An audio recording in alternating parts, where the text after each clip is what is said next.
మనం సర్జికల్ ఓపీడీలో కామన్‌గా చూసే ఇంకొక ప్రాబ్లమ్ కడుపు నొప్పి అని రావడం. అయితే 80% మందిలో ఇవి అసిడిటీ, సింపుల్ అసిడిటీ అన్నది ఎక్కువైపోవడం వల్ల వచ్చే ప్రాబ్లమ్. అయితే అసిడిటీ ఎందుకు ఎక్కువవుతుంది? ఎందుకంటే ఇష్టం వచ్చినట్టు ఏది పడితే అది, ఎప్పుడు పడితే అప్పుడు తినడం వల్ల ఈ అసిడిటీ ఎక్కువైపోవడం చూస్తున్నాం. సో, ఇంతకు ఒక పద్ధతి అన్నది ఉండేది. పొద్దున్న బ్రేక్‌ఫాస్ట్ చేసేవాళ్ళు, లంచ్ చేసేవాళ్ళు, డిన్నర్ తొందరగా చేసేవాళ్ళు. ఇప్పుడు లైఫ్ స్టైల్ మారిపోవడం వల్ల చాలా మటుకు ఇప్పుడు నా దగ్గరికొచ్చే వాళ్ళలో చూసుకుంటే 90% మంది బ్రేక్‌ఫాస్ట్ చేయట్లేదు. లంచ్ కూడా చేస్తే చేస్తున్నారు, టైం కుదిరితే చేస్తున్నారు, లేకపోతే అది కూడా స్కిప్ చేస్తున్నారు. కానీ రాత్రి ఇంటికెళ్ళిన తర్వాత ప్రొద్దున్నుంచి పడ్డ కష్టానికి నేను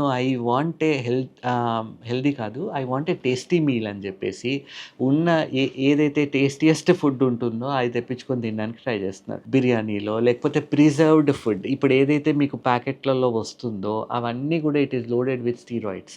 సో, ఇట్లాంటి ఫుడ్స్ తినడం వల్ల అండ్ రాత్రి తినే మీల్ ఒక్కటే ప్రాపర్‌గా చేస్తున్నారు. అండ్ అది గూడా ఏం చేస్తున్నారు టీవీ ముందల కూర్చొని చేయడానికి ట్రై చేస్తున్నారు. మనం అర్థం చేసుకోవాల్సింది టీవీ ముందల కూర్చొని ఏం చేసినా ఎక్కువే చేస్తాం. మీరు థ్రెడ్‌మిల్ చేసినా ఎక్కువ చేస్తారు, సైకిల్ చేసినా ఎక్కువ చేస్తారు, తిన్నా ఎక్కువ తింటారు.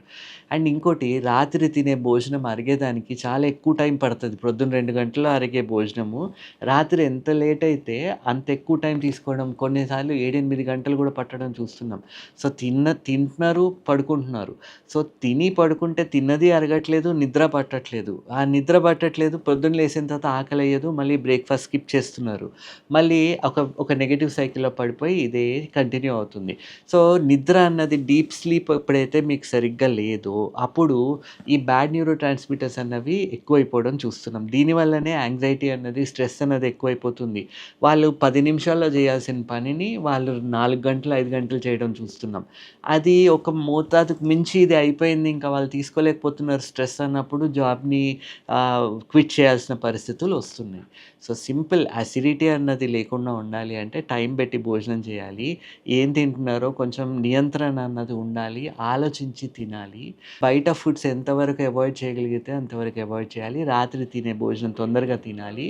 అండ్ ప్రాపర్ స్లీప్ అన్నది ఒక 7, 8 గంటలు నిద్ర ఉండాలి. అండ్ ఆ నిద్ర కూడా ఏ టైంలో పోతున్నారో అదే టైంలో నిద్రపోవడం అన్నది పాటిస్తే మంచిది.